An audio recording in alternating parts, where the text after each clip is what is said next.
안녕하세요. 시사건건 홀수영입니다. 자, 이번에 다룰 이야기는 이재명 당대표 출마 결심하다 이야기입니다. 본론 들어가기 전에 광고 빠르게 갈게요. 더 산삼류입니다. 야생 산양 산삼으로 만든 제품이에요. 날씨가 너무 덥고 습하고 몸이 축축 처집니다. 더 산삼류로 기력 회복하세요. 구매 시 옵션란에 시사건건 입력하시면 1+1 혜택 받아가실 수 있습니다. 믿을 수 있는 제품 산삼류 홍삼 가격으로 산삼을 만나보십시오. 광고 끝.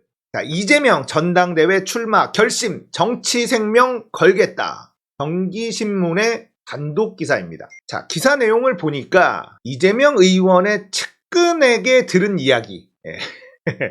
아직 오피셜은 아닙니다. 하지만 거의 확실시되고 있죠. 자, 이재명이 당대표가 돼야만 하는 이유에 대해서 제가 여러 번 말씀드렸습니다. 민주당을 개혁해야만 하기 때문에 이재명이 필요하다. 국민의힘보다 더 민주적이지 못한 민주당, 이거 바꿔야죠. 그러기 위해선 당내 기득권들이 당권을 잡지 못하게 해야만 합니다. 지금 이재명 불출마를 요구하는 사람들 면면을 한번 살펴보십시오. 그들의 의도는 너무나 뻔합니다. 당내 개혁을 못하게 막고 자신들의 기득권을 유지하기 위해서죠. 그들에겐 민주주의도 국가도 당원도 안중에 없습니다. 자, 이재명이 전당대회에 출마를 한다. 이 얘기는 또 어떻게 읽어야 되느냐? 진짜 싸움이 시작됐다. 이렇게 해석을 해야 됩니다. 왜 그런지 차근차근 설명해 볼게요. 자, 이재명이 당대표로 나와서는 안 된다라고 주장하는 사람들 중에 한 명인 조응천 의원. 8월 전당대회는 이재명 대 97그룹의 대결이 될 것이다. 97그룹이 뭐냐면 90년대 학번 70년대생. 딱 제 또래거든요. 반 이재명 세력들은 97그룹이라는 이름으로 바람을 좀 만들어 보고 싶은 것 같습니다. 결론부터 말하면 97그룹의 바람은 만들어지지 않을 겁니다. 97그룹 중에 전당대회 출마를 하겠다라고 결심을 한 강병원입니다. 선발투수 이재명 지금은 쉴 때다. 선동열이 매일 등판하면 안 된다. 이런 얘기를 합니다. 매일 등판하면 결과가 끔찍하다. 자, 강병원 의원. 이 사람은 투박일까 아닐까 좀 애매하죠. 그동안 존재감이 없었기 때문에 이 양반의 행보에 대해서 많은 분들이 잘 몰라요. 일단 홍영표와 매우 가깝습니다. 그리고 이광재가 만든 민주주의 4.0 여기 창립 멤버예요. 부엉이 모임이라는 곳에도 참여를 했다. 자, 이런 과거의 행적들을 봤을 때는 투박이죠.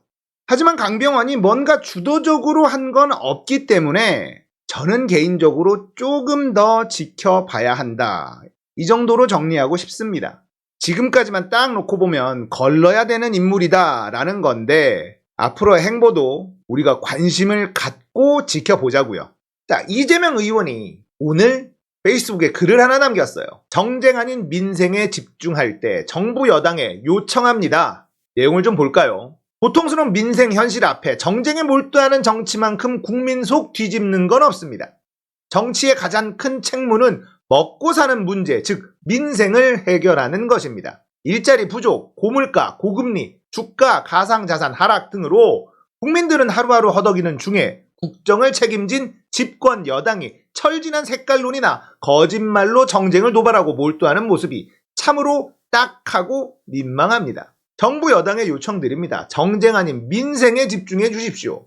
예를 들어 서해 피살 공무원 진상규명이 중요하겠지만 민생 위기 앞에서 이 일을 정쟁 대상으로 몰아가선 안 됩니다. 지지율이 떨어질 때마다 색깔론으로 반전을 꾀하려 했던 이전 보수 정권을 답습해서야 되겠습니까? 최악 수준의 가계부채와 고금리 문제에 눈을 돌립시다. 금리 인상으로 상가나 소규모 택지가 직격탄을 맞고 지방부터 부동산 하락 위기가 시작될 것으로 전망됩니다. 영끌로 집 사고 비투로 생계 유지하던 청년들이 고금리 때문에 극단적 상황에 내몰리지 않게 해야 합니다. 생계형 빚에 대한 이자 급증 공포를 어르신들이 홀로 감내하게 방치해선 안 됩니다. 지금은 그 어느 때보다 힘들고 앞으로 더 어려워지겠지만 국민은 그 어느 때보다 현명합니다. 정략을 위한 정쟁에 민생을 희생시키는 정치를 결코 용서하지 않을 겁니다. 자, 제가 이재명의 강점 중에 이 아젠다 선점하는 감각, 이게 탁월하다, 이런 말씀을 자주 드렸어요. 지금 국민들은 엄청 힘들어지고 있습니다. 이런 상황에서 색깔론을 들고 나와서 정쟁거리로 만들고 있는 여당에게 일침을 가하는 거죠. 자, 이재명의 아젠다 선점, 이 민생이라는 아젠다를 먼저 가져갑니다. 그리고 타이밍도 절묘했다라고 생각을 해요. 자, 이재명 의원이 페이스북에 글을 올리자 많은 언론들이 이걸 다뤄줍니다. 자, 이런 게 타이밍이거든요. 그동안 민주당 국회의원 중에 언론에서 이렇게 많이 다뤄주는 의원 보신 적 있나요? 없죠. 그건 왜 그러냐면 아젠다 선점이 잘못됐고 워딩도 별로고 타이밍도 별로이기 때문에 언론에서 잘 다루질 않는 겁니다.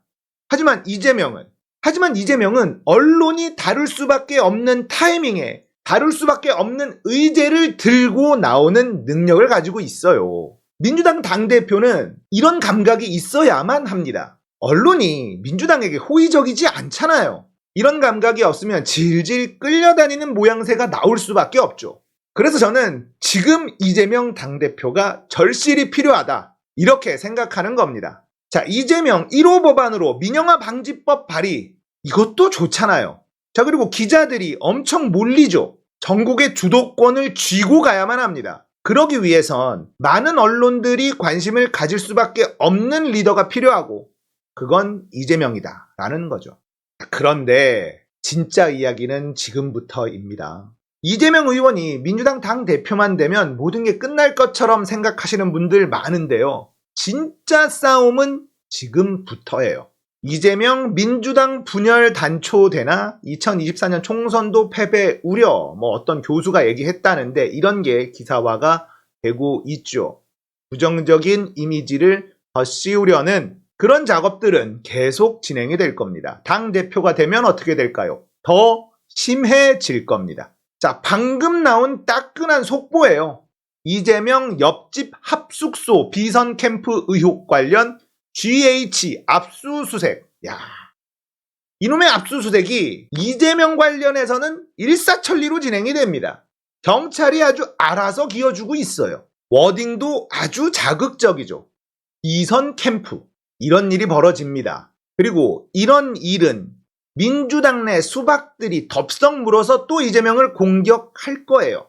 대장동 의혹, 국민의힘에서 공격한 게 아닙니다. 이낙연이 가장 심하게 공격했어요. 김종민, 설훈, 이런 인간들이 대장동 관련해서 집요하게 공격했습니다. 아주 추접하게.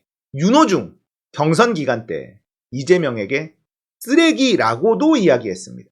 자, 이 압수수색, 누가 봐도 이재명을 제거하려는 검찰의 움직임 아닙니까? 한동훈의 입김이 여기에 들어가지 않았을까요?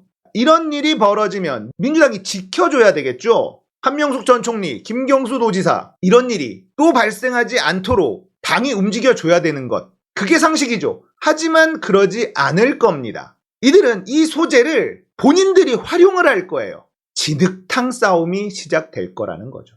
국민의힘 입장에서는 얼마나 좋은 구경이겠습니까? 진짜 싸움은 지금부터예요. 우리가 해야 될 일이 무엇인지 감을 좀 잡으셨을 거라 생각합니다. 이재명이 당대표만 되면 끝나느냐? 아닙니다. 그때부터가 시작이에요. 조만간 촛불 들고 나가야 됩니다. 그런 일이 생길 거예요. 이재명을 잃는다는 것은 민주당 개혁이 불가능해진다는 뜻이 되고요. 그렇게 되면 대한민국의 민주주의도 끝장난다라고 생각하시면 돼요. 이재명 주변에 누가 있습니까? 아무도 없어요. 우리밖에 없습니다. 우리가 지켜야 돼요. 우리가 함께 싸워야 됩니다. 비 올 때 같이 비 맞아줘야 됩니다. 여러분들, 각오를 단단히 해주셔야지 돼요. 진짜 싸움은 아직 시작도 안 했습니다. 저는 끝까지 가보겠습니다. 오늘 이야기 여기까지예요. 공감되셨다면 구독, 좋아요, 알림 설정, 멤버십 가입 부탁드릴게요. 감사합니다.